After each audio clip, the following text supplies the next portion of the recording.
Okay, Madam Mayor, we are live streaming and recording and ready to go when you are.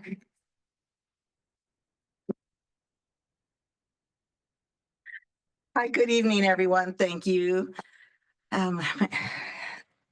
City Clerk Garcia, I will now call to order the 2165th regular meeting of the City of College Place City Council. It is Tuesday, June 22nd, 2025 at 7 p.m. Will the clerk please take roll call? Yes, ma'am. Councilmember Jessup? Not seeing him online. Councilmember Cleveland? Present. Councilmember Espinoza? Present. Councilmember Peterson? Present. Councilmember Sherman? Present. Councilmember Boyle? Present. We do have a quorum. Wonderful. Thank you. Will you all please join me in the Pledge of Allegiance?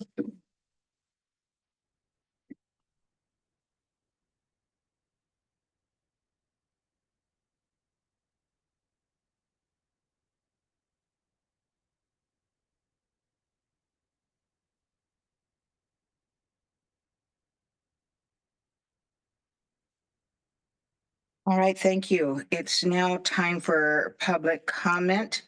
A public comment was submitted in writing by Mr. Michael McKiernan of 197 Majania Road in Walla Walla regarding action item 5.04, which is the eminent domain proceedings, which is included in your packets for, if you have not had a chance to read that, please do so.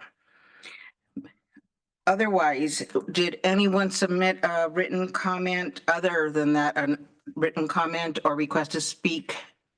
No, ma'am. Okay.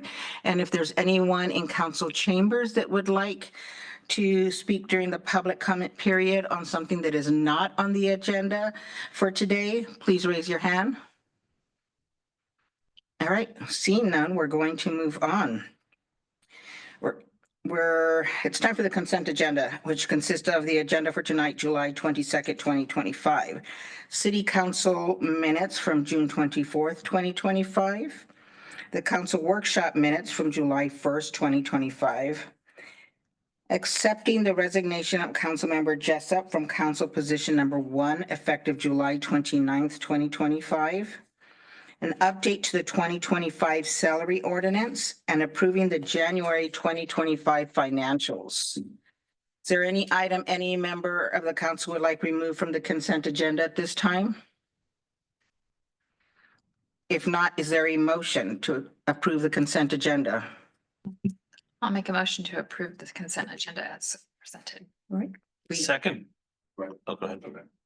Second, Councilmember Okay. Cleveland. Councilmember Cleveland was second. So we have a first and a second to approve the consent agenda. All in favor, say aye. Aye. Aye. Any opposed? The ayes have it and the motion is passed. There is one presentation on the agenda tonight. Walla Walla YMCA Chief Executive Officer, Ms. Karen Hedin, joins us tonight to discuss with council the Washington State Department of Commerce. She's not here. All right. Then let's move on then. We're going to move on to public hearings. There's one public hearing on the agenda tonight. Mr. Holden will take us on will present on the fiscal year 2025-2026 Transportation Improvement Plan, and then we will proceed with the hearing. Mr. Holden, thank you. Thank you, council members. Mayor Hernandez. So I was here a year ago with Public Works Director Nick Andrews presenting on this. He decided to go on vacation this week. I brought my backup, my attorney. No, the transportation improvement plan needs to be voted on and passed by council. It's mandatory by WashDOT and the Federal Highway Administration. It's a 6-year program. We currently have 6 projects for 2026. Some of them have been slated starting the 2025. We have them broken down into 4 different categories. We have the street and transportation projects, which we currently have 3 projects in. We have the pedestrian or safe walk projects, which we have 3. We have the block resurfacing project and the chip seal program. The one that we are working on the transportation improvement side is obviously Majonia Road and the southeast 6th Street from 4th to Birch and continuation and add on Southwest 6th to Bade. The sidewalk improvements, we have the West Whitman, which we just completed an RFQ. We have selected our consultant, DEA. We're working through negotiating with them on their scope and fee. And I'm working on a current RFQ for the Safe Walk schools for Davis and Sager Elementary and Middle School. And those are the 6 projects that we have at this time. Typically, the transportation improvement is a wish list. It's items, projects that we like to get put on there. If we don't put them on there, they don't get funded by the WashDOT or MPO. We look at projects that we have. We can even put projects on there that are 10 years out. Sometimes projects finish in time. Sometimes we get funding a little early. Right now that like we're working on the RFQs with the West Whitman, hopefully we'll go out to, that'll be going out to bid probably 2026, once right away is acquired, and then construction probably 2027. But we started in 2025 right now. The Safe Walk to Schools. Hopefully we'll wrap that up. Select a consultant by August, September, take it to council for approval and work on design. And hopefully construction, hopefully midsummer of 2026. That's all that I have at this point in time. If anybody has questions, I'll feel free to answer them if I can. All right, we'll go through council members. Councilmember Cleveland, No questions? Thank you. Councilmember Espinosa, No questions, thank you. Councilmember Peterson. Yeah, one quick question. An advocate of some of the roundabouts, we've talked at time, I think Larch and 12. Does that rise to this level of notating that? There's been discussions with Mike, noticed over the years about getting funding for at least one roundabout consideration at that area, and then the other one maybe a Larch at C Street, I believe. What is it on that list? Did I miss it, or is it just something that is not? No, yeah, not for 2026. There are So some. the 6-year. Yeah, it is in the 6-year plan. Obviously, we tried with the Southeast 12th. We've been asked to break that into 3 different projects from College Avenue to Sky, and then Sky to That's right. 12th, and then 12th to Myra. We're still continuing working with the College Avenue roundabout. That is still in design and working through with a couple of property owners, Mr. McKiernan and Mr. Corbett. So it's on, yeah, it's on the radar, and it's Yes. actively, okay, yeah, Yep. I always check in from time to time to make sure they're, yeah, but thank you so much. Thank you. Councilmember Williams.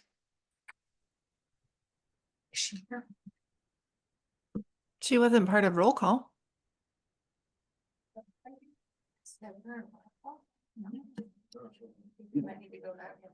What's that? Yeah, just note that she's present. She was Okay. here. Was she here when we did roll call? No. We completely missed Was she her. on, even though we missed her? Okay, so then, yeah, we just need to know that at what time she came in. Okay, she's not here, so we need to know for the record that Councilmember Williams is not in attendance. That's correct, yep. At this meeting. Right, we did too, yeah. So did I. That's why I called her. Okay. All right then, Councilmember Sherman No questions. Thank you. and Councilmember Boyle. No questions. Looks good. That's the first, and I already messed up.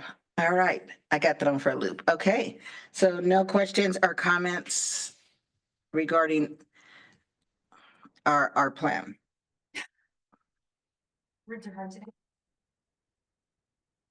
Okay, All right, then we're going, yep, and we're gonna have to then move on to open the public hearing.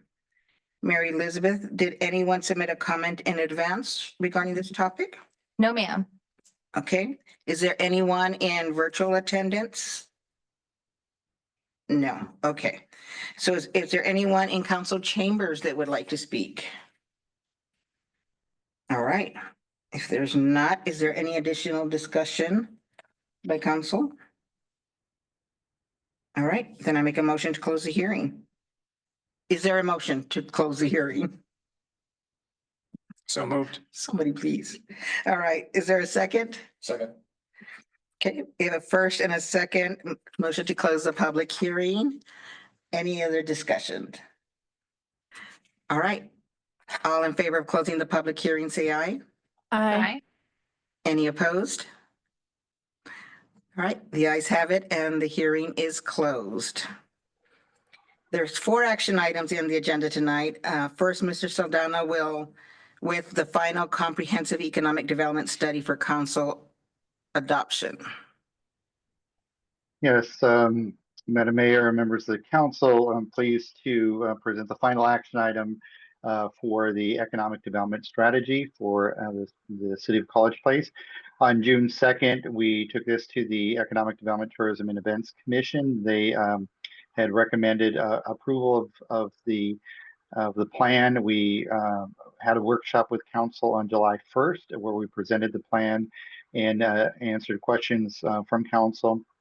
And we updated the commission again at the July 7th meeting where they took action to again recommend adoption of this item. And so the plan is before you tonight for final adoption. And so the recommendation is to adopt the resolution 25044. This would approve the strategy and the project list. Once that action is taken, then we will work with staff to submit it to the Economic Development Administration for their review and their final acceptance of the plan. And from that point forward, the plan will be able to be used for access of any of the EDA's funding programs or planning programs that they have available. So with that, I would be happy to answer any questions you have regarding these final steps. All right, Councilmember Cleveland, No questions. Councilmember Espinosa, No questions. Councilmember Peterson, questions, thank you. Councilmember Sherman, No questions. Thank you. and Councilmember Boyle. No questions, thanks. All right, if there's no discussion, do we have a motion for resolution number 25-044?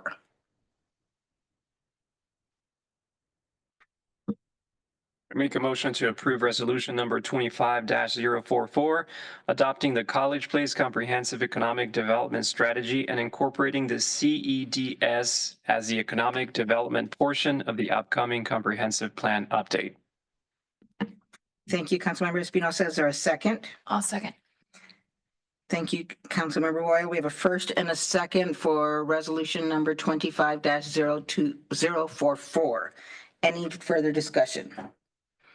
Hearing none, all in favor say aye. Aye. Any opposed? All right, the ayes have it and the motion is passed. Next is Westcom Manager, Ms. Esther Click, with a resolution of support for the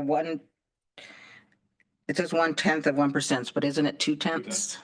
It's 2/10 of 1% sales and use tax fund for Emergency Service Communication Center.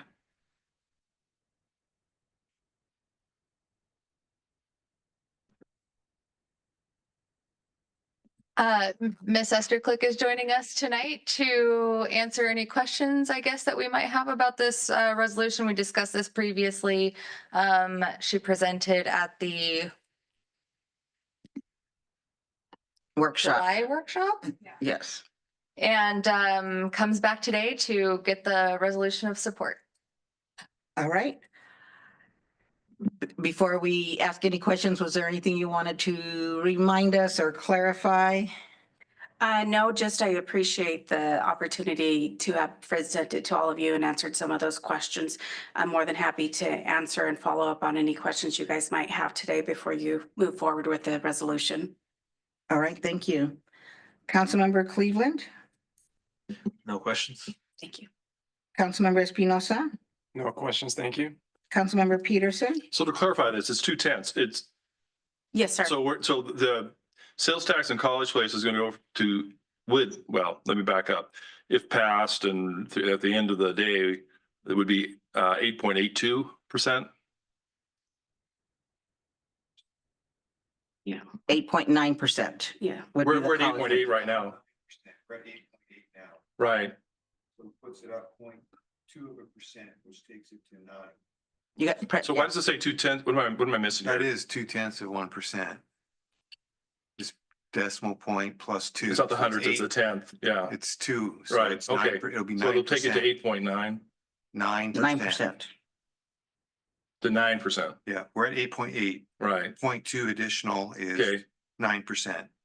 Okay. That is, and Walla is that affects that would Walla be, Walla as well. So they're at 8.9 right now. So they'll go to 9.1. okay.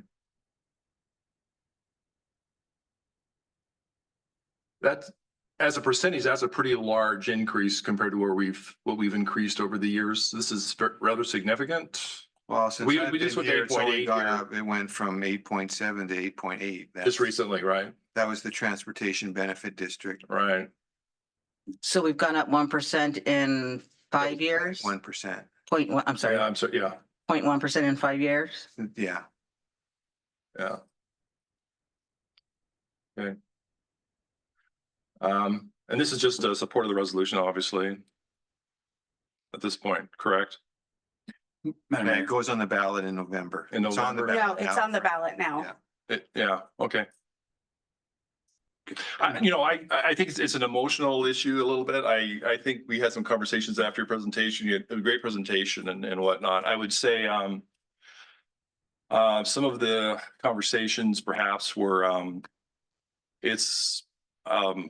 I guess my encouragement would be that there maybe is more clarification to the public if you want this to pass as far as the total dollar amount. I think you know what that is going to be, that you're going to get. I think one of the concerns were some of the numbers seemed a little soft as far as how the money's going to be spent, but I think you have a budget worked out on how you would allocate those funds, correct?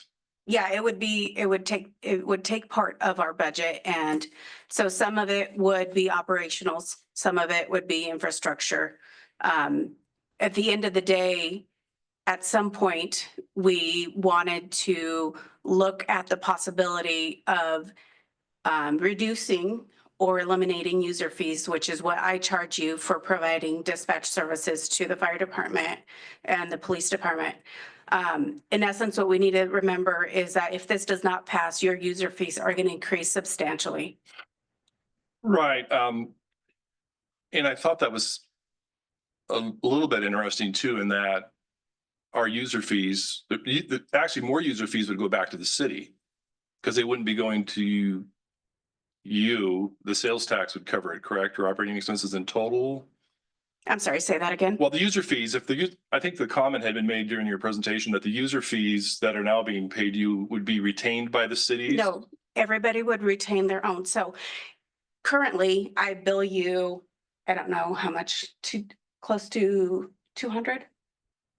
I think close to $200,000. So instead of you receiving a bill in 2027, you would just maybe receive a smaller bill or not a bill at all. The city would not take that money back. You would not be billed. Well, yeah. We keep the money. We don't send it out. In other words, yeah. Yes, sir. Yeah. So we kind of keep the money then. Yeah. So whatever that the fire department pays me, Yeah. that would go back into their budget and then for you guys to allocate as you see fit. Yeah. Yeah. Look, yeah. I just, it's a lot of money. And I think, yeah, the presentation, as far as my encouragement to you would be to probably harden up a little bit of where that money is going to be spent. And I guess and I'll stop talking here in a minute, but it's one of these things where it was kind of surprising that the 911 system got to the state that it's in, that it's kind of an emergency almost. Mhm. Right. And I was a little surprised that had happened Mhm. and had not been, addressed by anybody before, which is really nobody's fault, but it's just, it's what happens. And,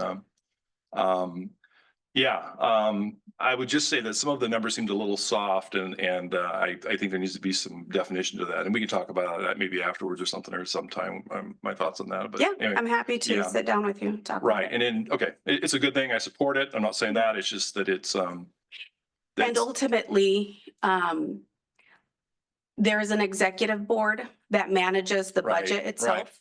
And so your city manager or administrator sits on that board and they have a vote. And so they are the ones that would say, this much is going to get spent in operations. You're going to put this much in reserves. You're going to spend this much on your radio system. You're going to spend this much on this. yeah. They're the ones that manage it. I don't necessarily I have recommendations, but I don't have the last say. Who came up with that percentage increase? Was that the board or What percentage increase? the increase in the sales tax?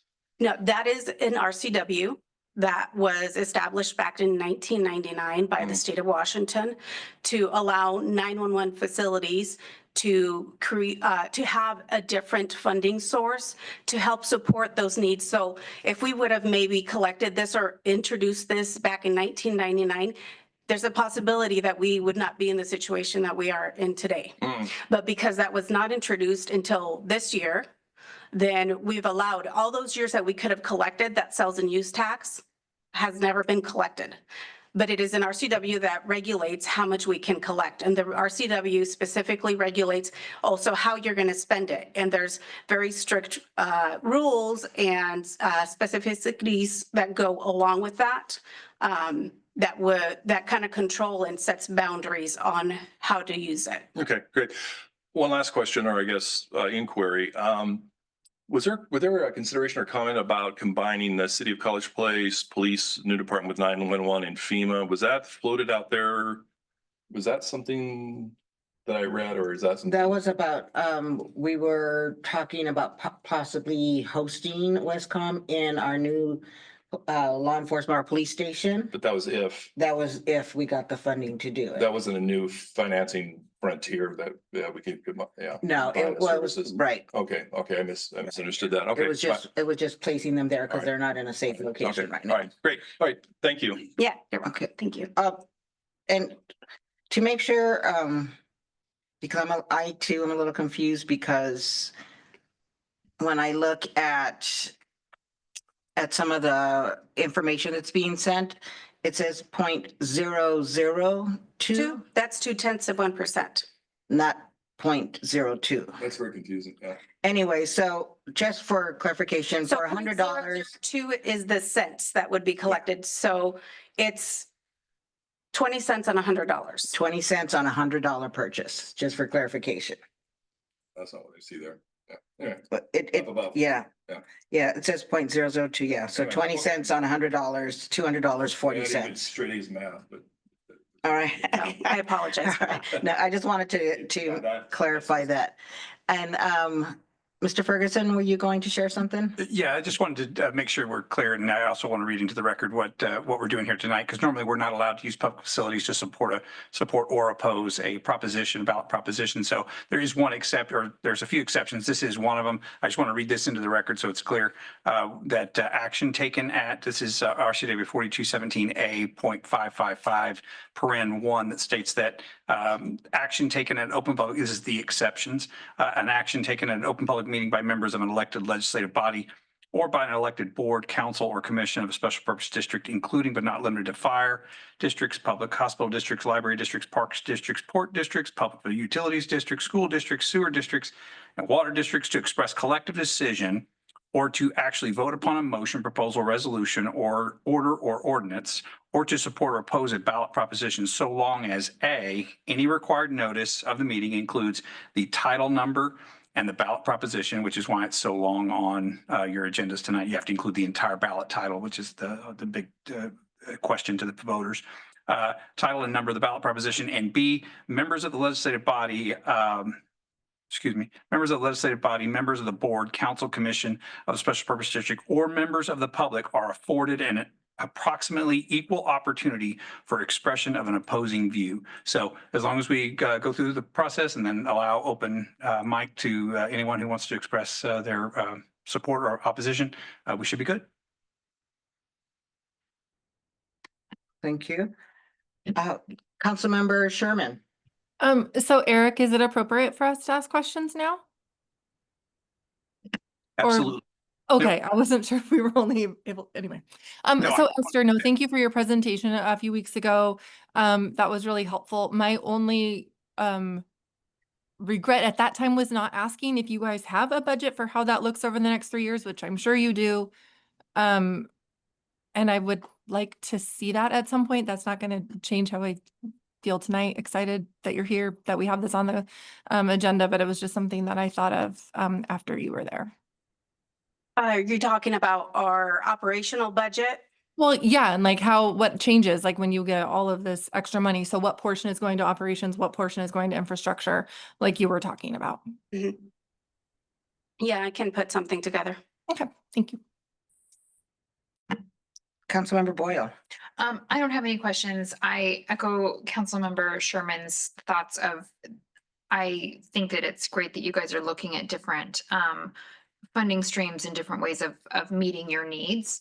And when we look at both what Sherman and Peterson said about needing to understand where those dollars are going, when you're looking at getting ready to try to appeal to the masses before the vote, having those images so that they understand that you're not just looking for more money from the residents of the area, and actually being able to say, this is where the dollars are coming from, this is how this would change, this is what we're doing with it. Giving those visuals for voting individuals, I think would greatly benefit your cause. Okay, thank you.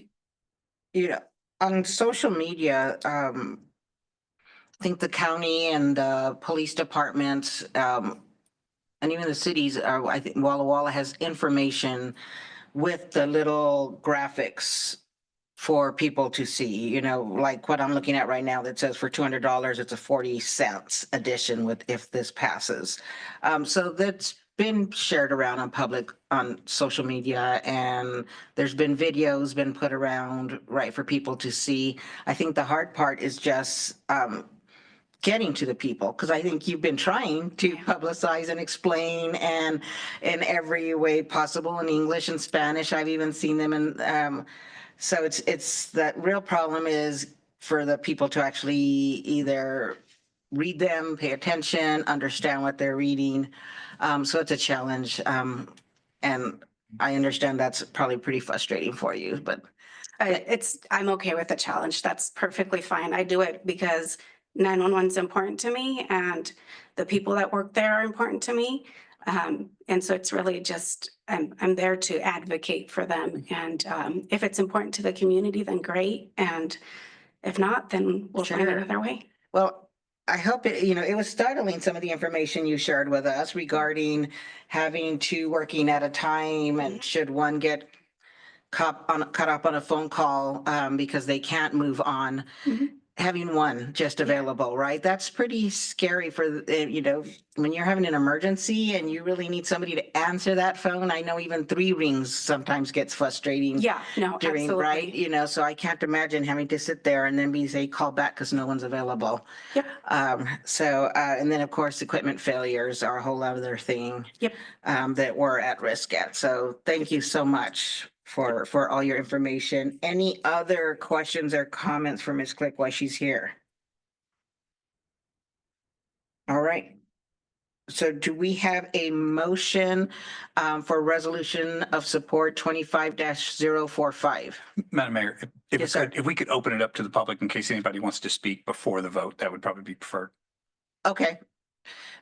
Is there anyone in council chambers who would like to speak regarding resolution of support 25-045?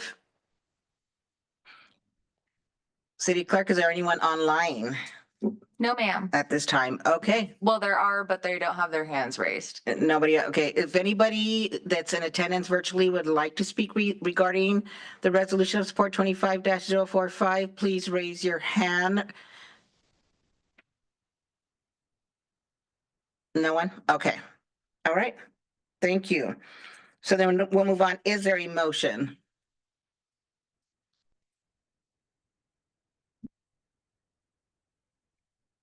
Somebody be brave. We don't have a motion? I'll make a motion to approve resolution of support 25-045, supporting Walla Walla County Proposition Number 1, Emergency Communication Systems and Facilities Sales and Use Tax. The Board of the County Commissioners of Walla Walla County adopted resolution number 25-074 concerning an emergency communication systems sales and use tax as authorized by RCW 82.14.420. These funds must be used solely for the purpose of providing funds or costs associated with financing, design, acquisition, construction, equipping, operating, maintaining, remodeling, repairing, re-equipping, and improvement of emergency communication systems and facilities. If approved, the proposition would increase the sales and use tax within the Walla Walla County by 0.2%. Thank you for your bravery in reading all of that. Is there a second? I'll second. Thank you. Councilmember Sherman was a second. Any additional discussion?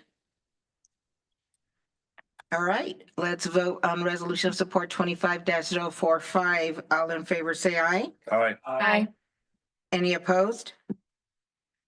All right, the ayes have it and the motion is passed. Thank you, Ms. Click. We appreciate you being here again and all your time on this. All right, next, Mr. Holden will present the fiscal year 2026 to 2031 Transportation Improvement Plan for council adoption. I have no additional comments at this time. I want you to go through the whole thing Entertain, all yeah. over again. All right, did anybody think of any questions for Mr. Holden? Well, all right. This is, let's see. This is regarding resolution 25-046. I'm gonna go through council members for questions or comments this time around. Councilmember Cleveland? Nothing. Councilmember Espinosa? No questions. Thank you. Thank you. Mr. Peterson? No questions. Thank you. Councilmember Sherman? No questions. Councilmember Boyle? No questions. All right. If there's no additional discussion, is there a motion regarding resolution number 25-046? All motion to approve resolution number 25-046, adopting the fiscal year 2026 to 2031 Transportation Improvement Plan. Thank you, Councilmember Cleveland. Is there a second? Second, Peterson. Thank you, Councilmember Peterson. We have a first and a second. Any additional discussion regarding resolution number 25-046? All right, hearing none. All in favor, say aye. Aye. Any opposed? All right, the ayes have it and the motion is passed. Thank you, Mr. Holden. We appreciate you stepping up Thank you. when Mr. McAndrews, just decided he was going to take leave on this important. Thank you. All right. Finally, Mr. Ferguson's going to present on eminent domain proceedings in relation to the Majania Road Improvement Project. Great. Thank you, Madam Mayor. So Thank you. essentially, we're at a point with the Majania Road Improvements Project that this has been going on obviously a lot longer since I appeared here. And so a lot of effort's gone into that. It's gotten down to a point where the negotiations for some of the right of way that's going to be needed for the project is still trying to be acquired through negotiation. It is getting down to the wire. And so at this point, the reason why we're here, the condemnation process is a very involved, very strict, and very technical process. And this is only the first step to even consider using the process. Nothing tonight is going to be have any binding effect on whether the city moves forward with the condemnation process or any of the potential issues that they're having with regard to some of the properties.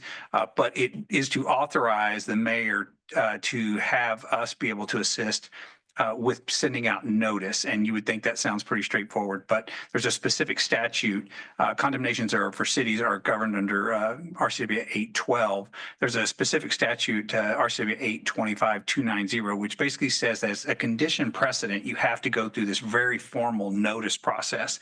And this notice, you can see is the exhibit on the resolution is very specific about what has to be contained within that notice and how the notice has to be delivered and what the time requirements are to be able to come back and have the council consider adopting an ordinance to allow the city attorney to move forward with condemnation procedures. So it is just a first step. We need to get the clock rolling because if the council does decide that they need to move forward with that, the time is of the essence. And so getting this first notice out to the potential folks that may not be able to come to a resolution with is critical at this point because there's a minimum 15-day requirement from when the notice is delivered to the folks that may get one related to this project. It's not clear yet who and if that will be necessary, but the reason why we're here tonight is to get your authorization to move forward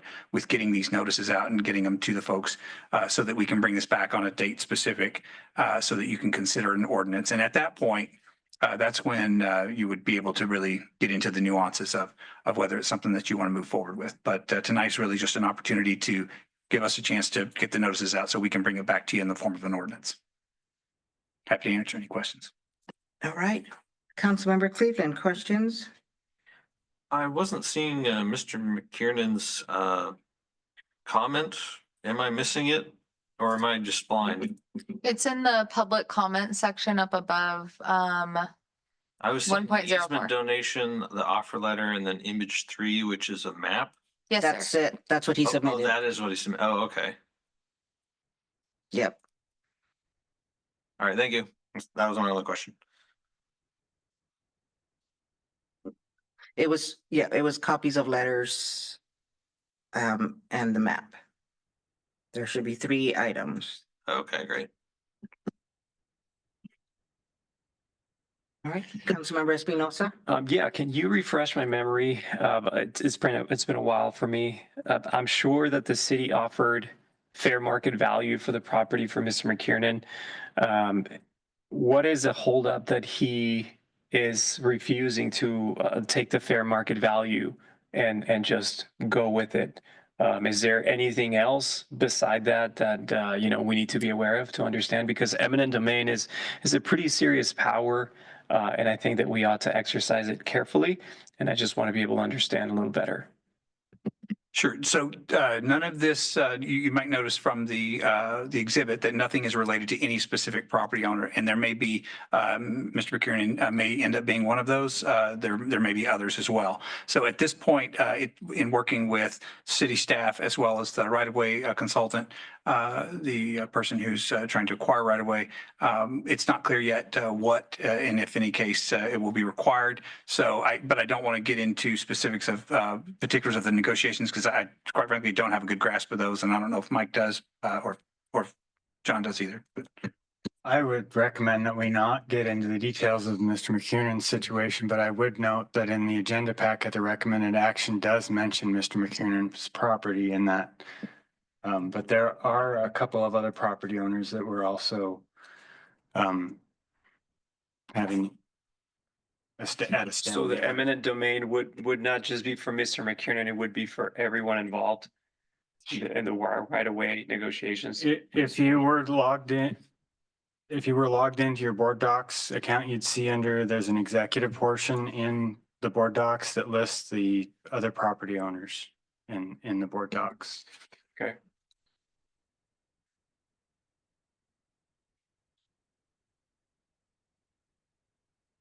Councilmember Peterson? No questions. Thank you. Councilmember Sherman? I don't have any questions either. Thank you. Councilmember Boyle? No questions. All right. Right, so there's no additional discussion regarding resolution 25-047. Is there a motion? Yes, I make a motion to adopt resolution number 25-047 supported beginning eminent domain proceedings on McKiernan property pursuant to RCW 8.25.290. Sorry, thank you. Is there a second? Second, Councilmember Cleveland. We have a second from Councilmember Cleveland regarding resolution 25-047. Any additional discussion? All right, let's vote. It's the only part that. All in favor, say aye. Aye. Any opposed? All right, the ayes have it and the motion is passed for resolution number 25-047. Thank you. All right, there's 3 administrative reports on the agenda tonight. First, Ms. Garcia is going to report on this year's Freedom Festival. Right, thank you, Mayor. It was a great Freedom Festival this year, historic, groundbreaking, awesome. Had a couple thousand people in attendance. Our silver medalist, Olympian Kenneth Rooks joined us, and Mayor Hernandez gave him the first ever key to the city. Oh, that was an accident. I have a picture of him somewhere getting the key to the city. It's all very special. People cried. He signed T-shirts, and I actually saw one of the kids that he signed his T-shirt out running the next day. So good for him. Anyways, it was a great evening. Lots of vendors. We actually diverted from the traditional info booth that we've had there in the past and went mostly retail. We did have some people kind of get in there one way or another, and proud of the sales that we had and everything for our vendors. So I'm happy to take any questions, and yeah. Councilmember Cleveland, questions or comments? No questions. Thank you. Councilmember Espinosa. Just to note that our city continues to put these great events that build community. So thank you, Mrs. Garcia, for heading this and everyone else involved. Appreciate it. Councilmember Peterson. Yes, thank you so much. Councilmember Sherman. It was a beautiful event, really cool to be able to shake Kenneth Rooks's hand.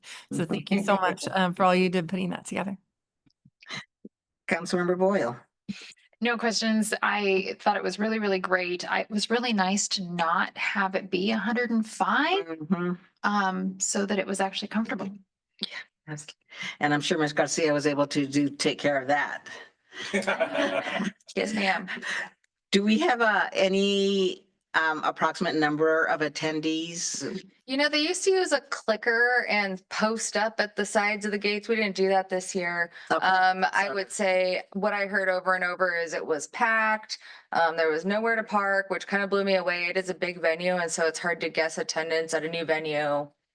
Yeah, it was if it was as it was 1,800 last year, I would say it's easily over 2 this year. So Great. Yeah. All right. All right. Next, you're going to present. Actually, you're going to inform the council of upcoming community events. yes, thank you, Mayor. Okay, we have our Market in the Park every Thursday. Movies at the Park was awesome. We watched Top Gun Maverick, which is about the Navy. Anyways, naval aviation, best of all time. Anyways, that was really special. So we will be doing Wicked, E.T., Coco, and redoing Fern Gully most likely at the end of September if the weather holds out. We have of course, we will be having our Trunk or Treat and Winterfest celebrations as usual, and I probably won't make those any crazier than usual this year, besides trying to get a really big parade. All right. Thank you. So finally, Mr. Dave Zabel's here, and he's going to help get us the kickoff to present on the city administrator recruitment.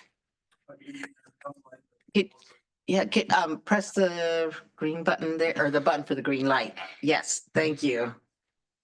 City attorney's gonna have fun with this one. Every Monday night. Not to me. Yeah. But, yeah.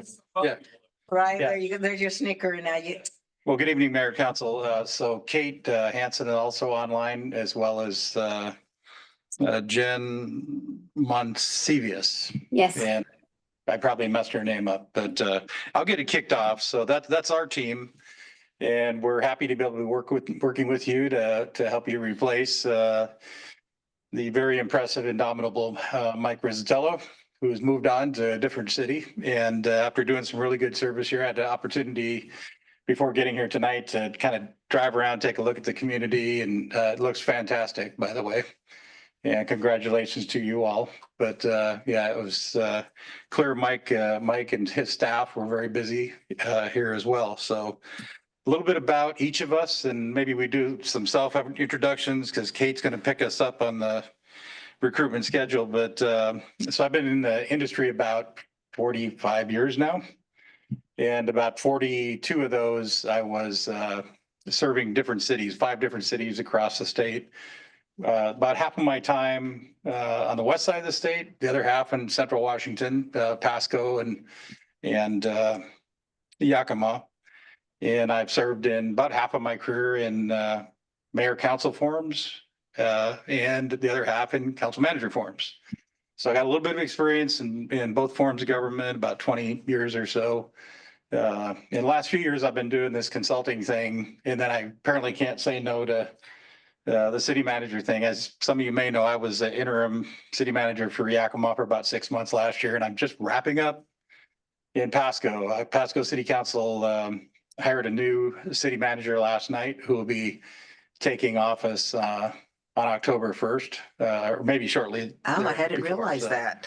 yeah, so that just happened last night. So excited about that. And anyway, with that, I'm going to turn it over to Kate. Good evening, Mayor and Council. Thank you so much for having us here. I hope everyone can understand me. I unfortunately came down with a head cold today. So I will actually be handing off some of the recruitment discussion to your project manager, Jen, here in just a moment. I'm Kate Hansen. I'm the operations manager for GMP. So I oversee all of our day-to-day operations, including the searches that we have going. My government background is in fire administration, and I'm currently also a fire commissioner and have been with GMP for the last 3 years. Jen. So nice to meet you, Mayor and Council. My name is Jen Monsiváis. I have been with GMP for just a little bit of time now, but I'm so excited to work with you in this search and with and to support Dave as we find you guys a new city administrator.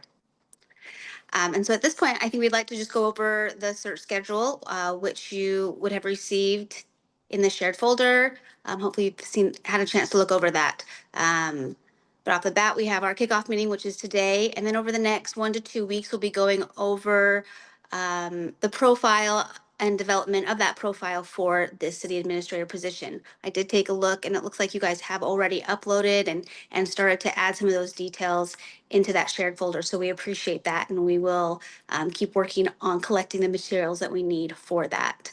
We anticipate that by week 3, we'd be able to have collected all those materials, and our team would have then put together a profile for you to approve.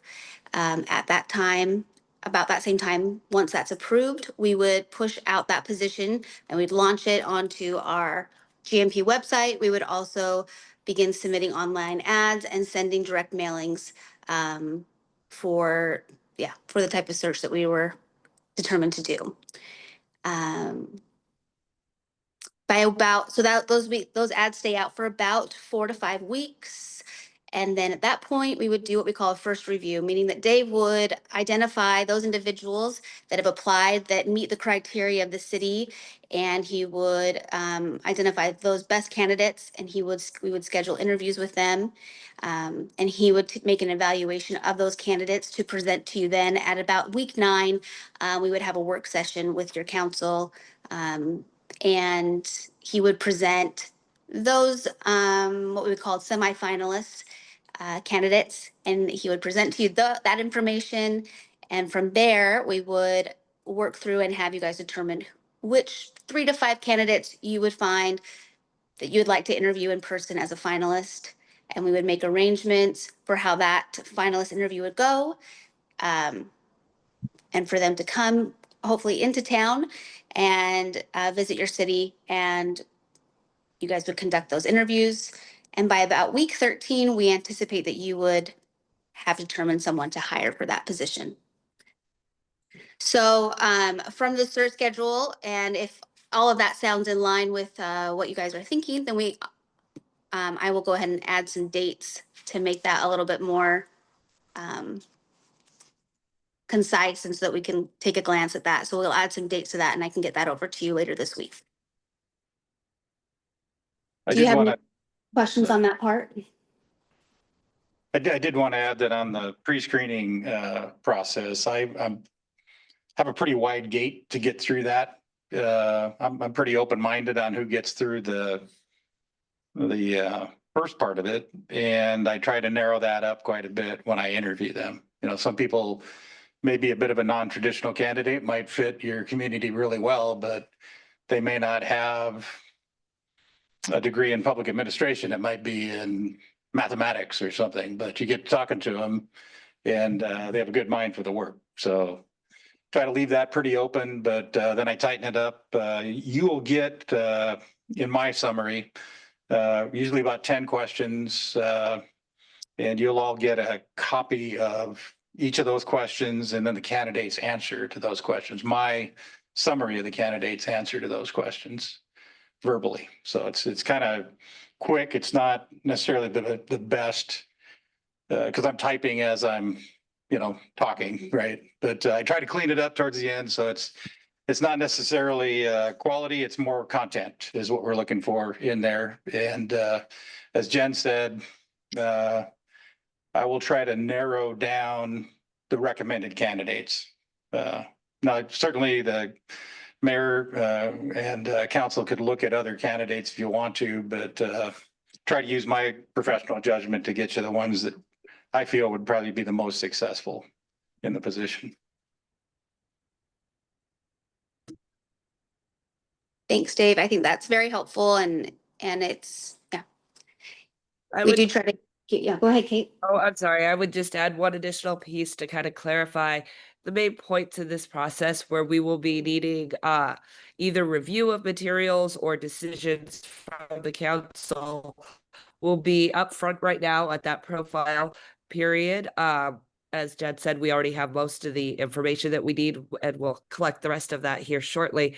But approving that profile is one key point because that's really our guiding document as far as what you are looking for and what we are putting out there to let potential candidates know what you are looking for. So that's a key piece that's really important up front. And in a moment, we'll talk a little bit more about the stakeholder interviews that Dave will be doing as a part of that process.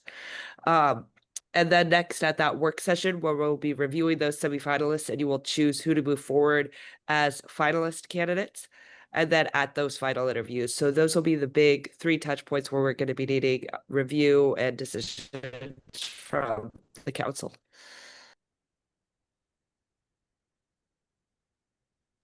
Perfect. Madam Mayor, do you have any other questions on that start schedule or any points that you need to clarify?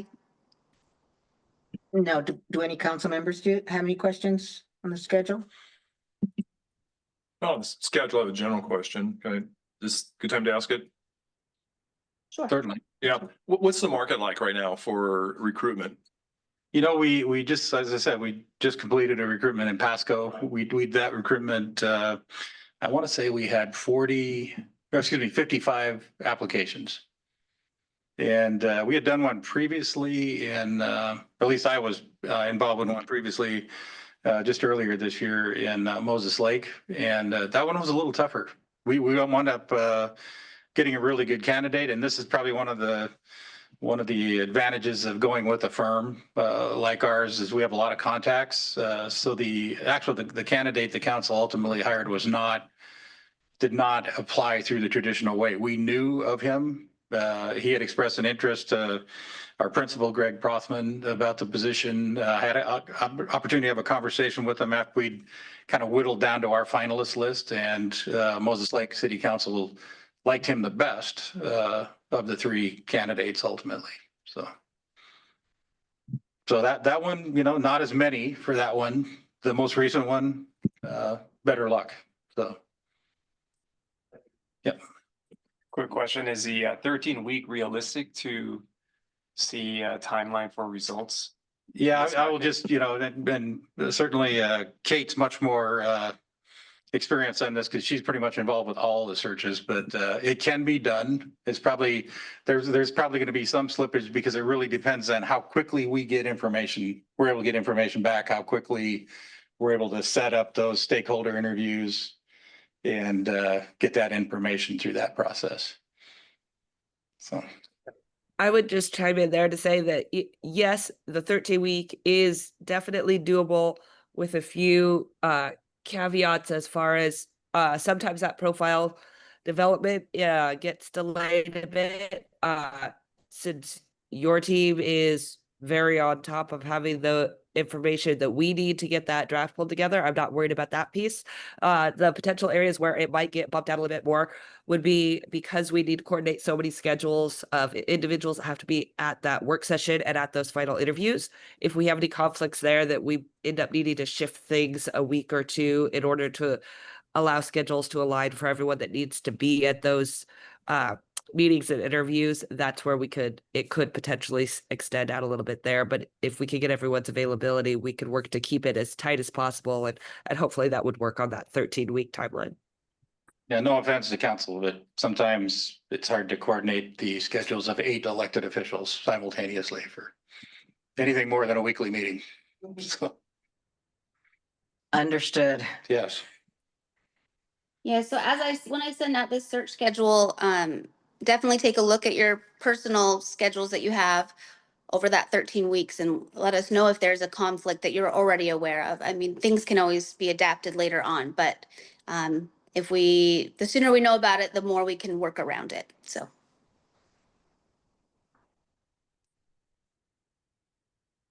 All right. Okay, no, sorry, go ahead, Ms. Monsiváis. No problem. Any other questions? Yes, we have one question from Mr. Rickard. Yeah, I just wanted to ask what the platform would be like for the final interviews. In the past, we've done kind of I think we had, I don't know, 3 or 4 boards and kind of a round table where the candidates circulated through interviewing panels, and that seemed to work really well. And then I think at the end of that, we all got together and discussed. And so I'm just curious on what the platform is going to be like for the final interviews. I will jump in on that and say it depends on what's going to work best for your city.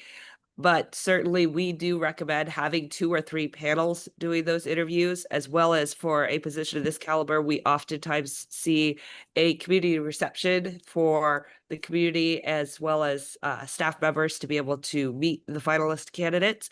Occasionally a council will also want to do an executive session with those candidates. And we do have a list of potential final interview activities, so to speak, that are what we typically see included that we will review at that work session, and we can build that accordingly for which things are going to be most appropriate for College Place.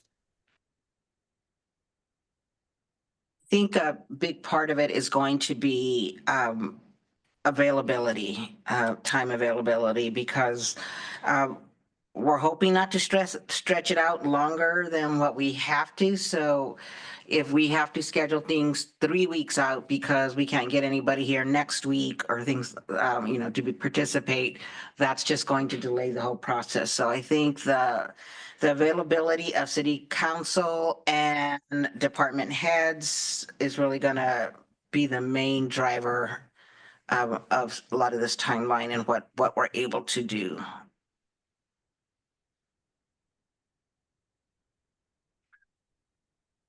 Quick question. We have interviewers. We can clarify this as we go along here a little bit, but we had discussions about the fact that there was going to be a subset committee that might be doing some of the interviewing and not everyone in mass. How does that fit into the process? I think that's what we did last time. I thought that was just for the interim candidate, Lauren. I think that for this is kind of everybody. Do you remember? Oh yeah. Do you remember the last time with Mike? Didn't we have was it in mass or was there a small? Oh, you're thinking of what John was talking about, where we had the panel interviews. Yeah. Yeah. Right. that seemed to be a little bit more nimble, but I'm just, whatever, we can cross that bridge when we get to it, but, No, I thought it was a great process last time with where we had the meet and greet open to the public the night before, which was awesome. And then we had the panel interviews the next day. right. It wasn't dependent on everyone. Yeah. I mean, yeah, I think there were a couple people that weren't able to be there, but. Sure. Right. We're not going to hold it up for that. Yeah. Thanks.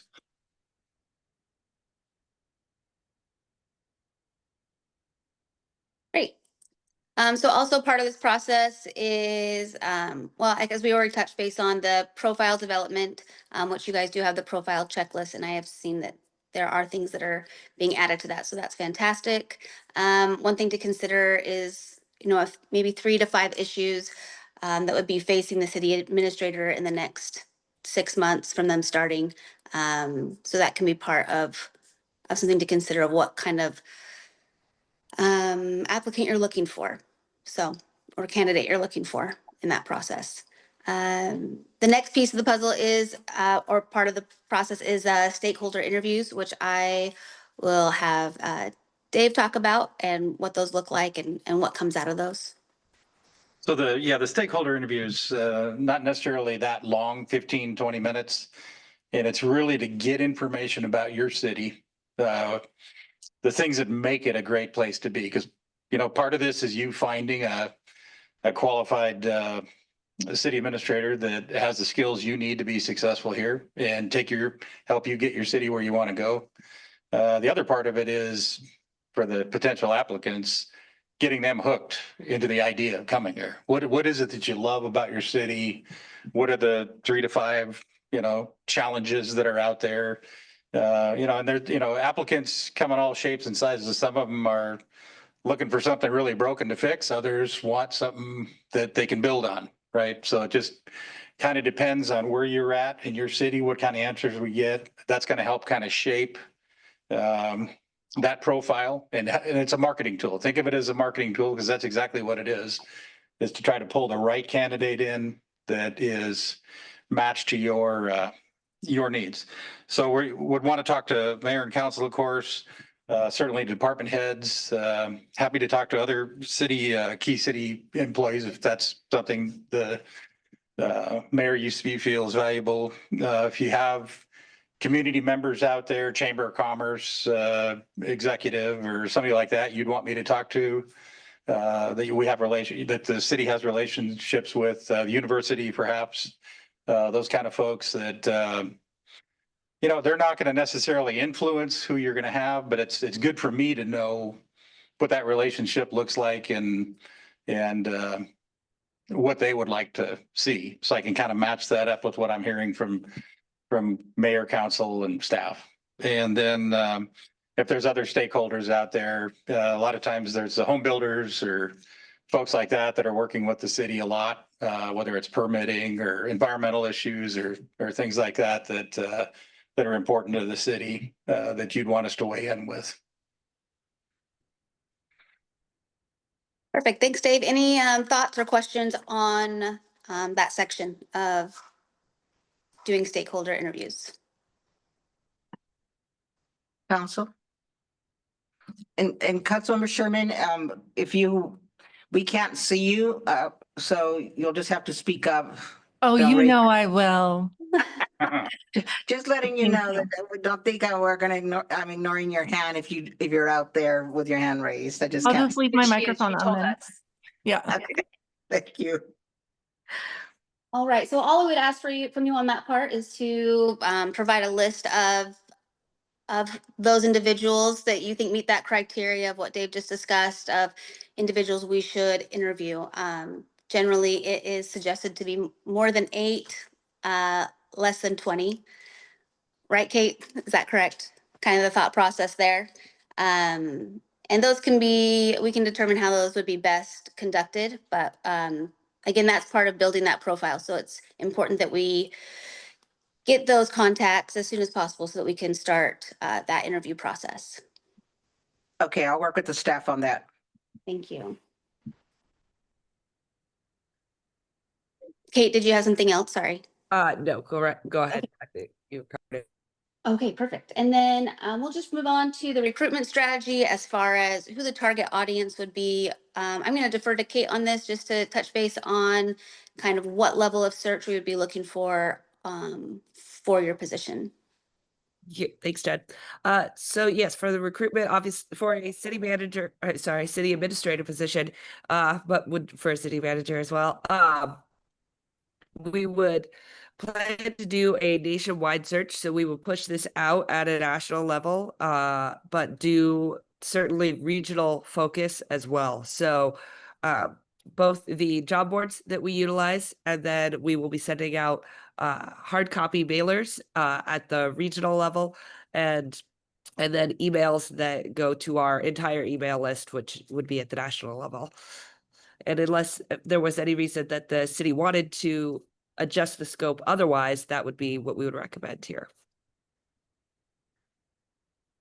A question on that.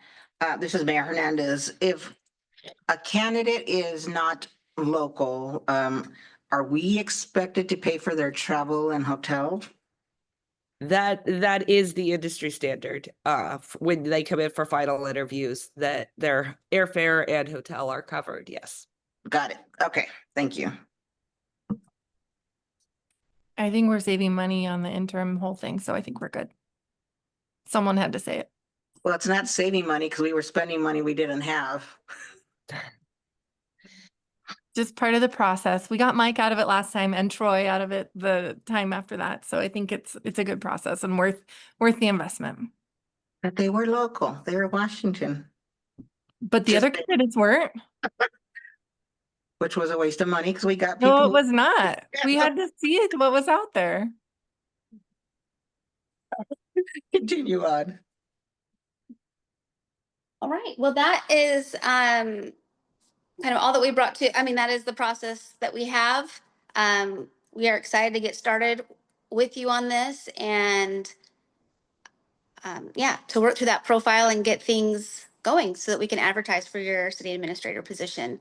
Are there any other questions or concerns that you have or things that we can address for you at this point?